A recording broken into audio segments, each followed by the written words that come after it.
Hello, I would like to welcome you to the Spec, the weekly portions about the Parasha. And we are going to continue in the first book. And right now we are right to the Vayetze portion.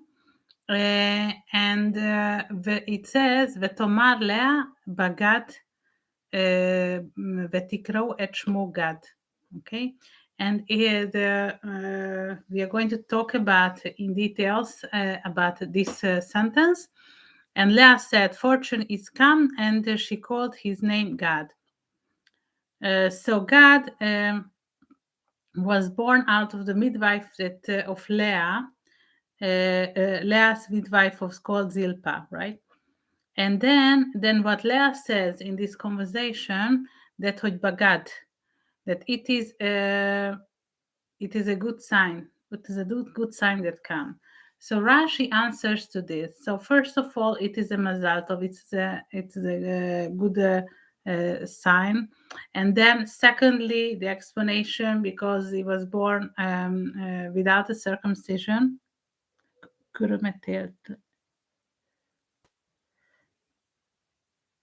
was born circumcised. And then the third answer is because betrayed me.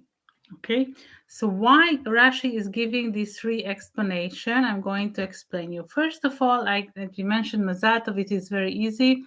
What did he, and Rashi understood? Okay, by that what the Talmud says in Mazal Israel. Okay, that it means that we can overwrite our destiny. Okay, we can erase about the stars by doing certain actions.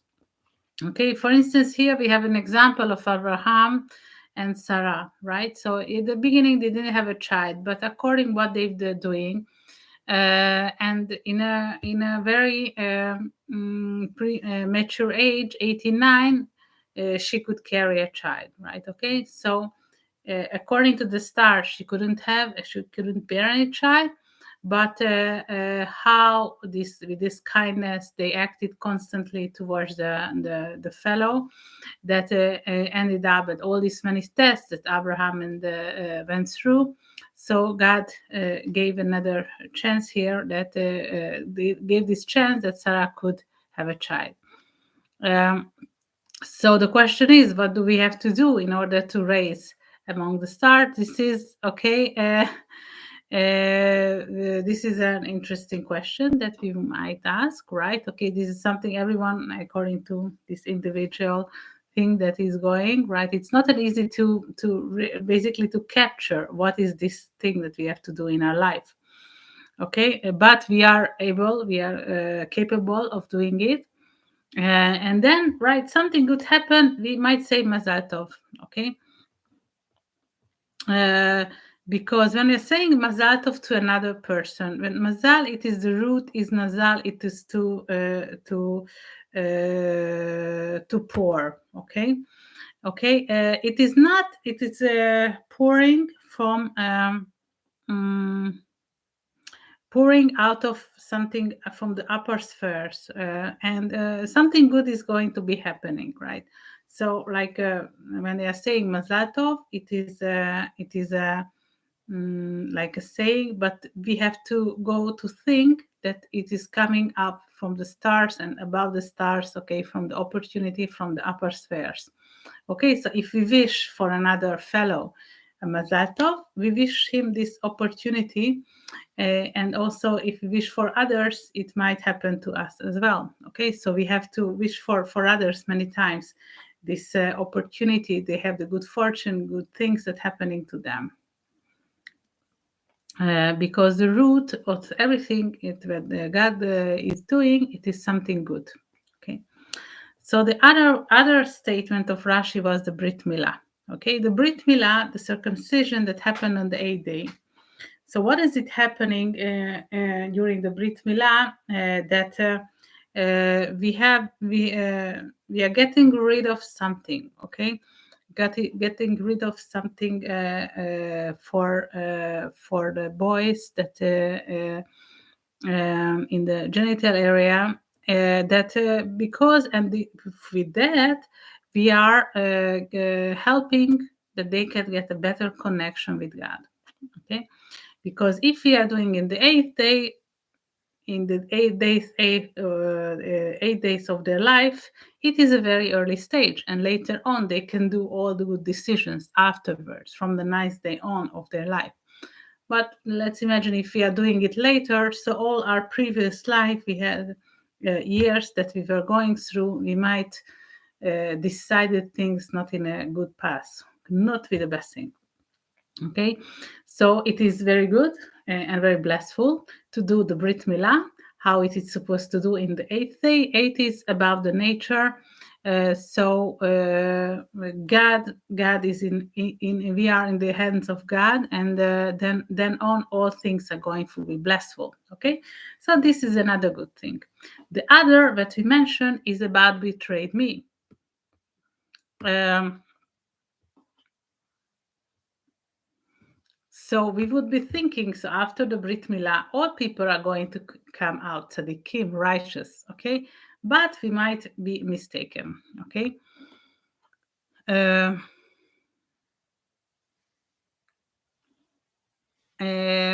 yeah, so we have to do. Not all people that having a Brit Milah are tzaddikim right after. So what Rashi says that why God was named the boy was named God. Okay, the seventh son, seventh son. So what Leah might felt that her maid Zilpah betrayed her. Okay, because she born like another male in the family. Okay, in spite of it, that was born out of a midwife. That during that period, when we are talking about the forefathers, even like the midwife was a very common thing to have. Okay, he became a very powerful leader. Okay, they were fighting among many nations according to the Torah. And what is very interesting that during the midst of the war, they were wearing a tefillin. Okay, so, and in the tefillin, they gave them the certain power. Okay, don't fight with the tefillin, don't do things. But in this case, they had a power in the tefillin. And what is in very special about the tefillin, besides that we have a parchment, over there we can find the shin that having these four branches. Okay, and the four branches, it is four. Number 4, the letter is Daled. Okay, but in contrary to the regular shin that we have 3 branches, right? Okay, that is for a gimel. So and when we are taking like gimel and dalet, right, and we put together, we have the word God. Okay, so they were wearing that tefillin, emphasizing the meaningful name of their head. So their technique of the war technique was about the tefillin. Okay, so God helped them through the tefillin to do the powerful and to win the battles over there. So God was a very strong leader, such as Moses was in his age. Okay. And also, what is other correlation with Moses, that Moses was born during the month of Adar, and the 7th day, the Zayin Adar. Okay, and this was the day also he died, right? So they have a certain correlation here. And what we find here in the text, that we have a difference between the Ktib, the way it is written, and the Kri'ah, the way it is read. Okay, the way it is written here in the text, it is Bagad, Bet Gimel Daled. But how we read it, it is Bet Aleph Gimel Daled. So here we have a little secret that we're going to uncover. So in the written way, we don't have an Aleph. Okay, so meaning, so those that without an Aleph, it's meaning the creator. Those that they don't have an Aleph, it's meaning Bagad, it is betrayed. They are far away because his belief, it is hidden. Okay, he doesn't see the God in all the actions in the world. But how we read it, okay, we do have an Aleph. So meaning, so that every soul that was born, that having a certain connection with God, even those that we don't like, even the very wicked people, they have a certain connection with God. So the question is, we mentioned also about the tzaddikim. So that raised in many times, that who is the greater tzaddik, okay? That those that were doing all the time the righteous act, or those that the Baal Tshuva, that making a repentance. Because like the tzaddik is doing all time good, okay? But the Baal Tshuva also made bad actions, right? So have to devote it from the right path, and they were doing bad things. So he tasted already, or she tasted these bad things already. And when in that moment, then the Baal Tshuva is making a repentance, going back to the past, finding back again to the root of the Creator, that the heart of the Baal Tshuva is broken, okay, because that moment notice that person that he has to do act in a different way, then he is making this balance very good, okay.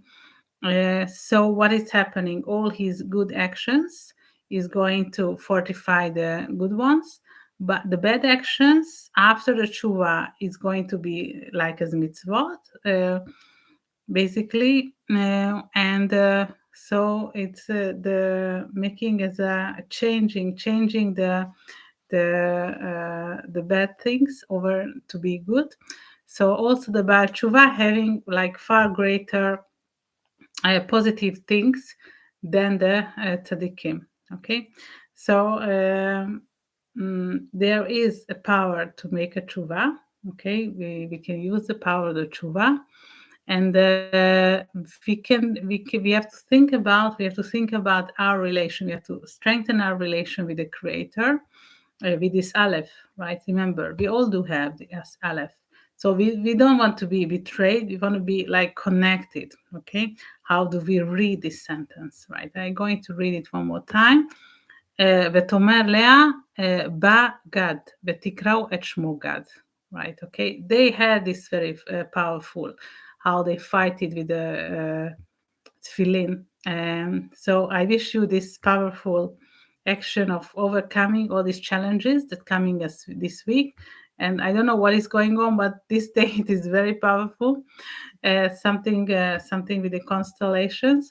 And have a nice Torah reading in this Shabbat as well. So see you next week. Thank you.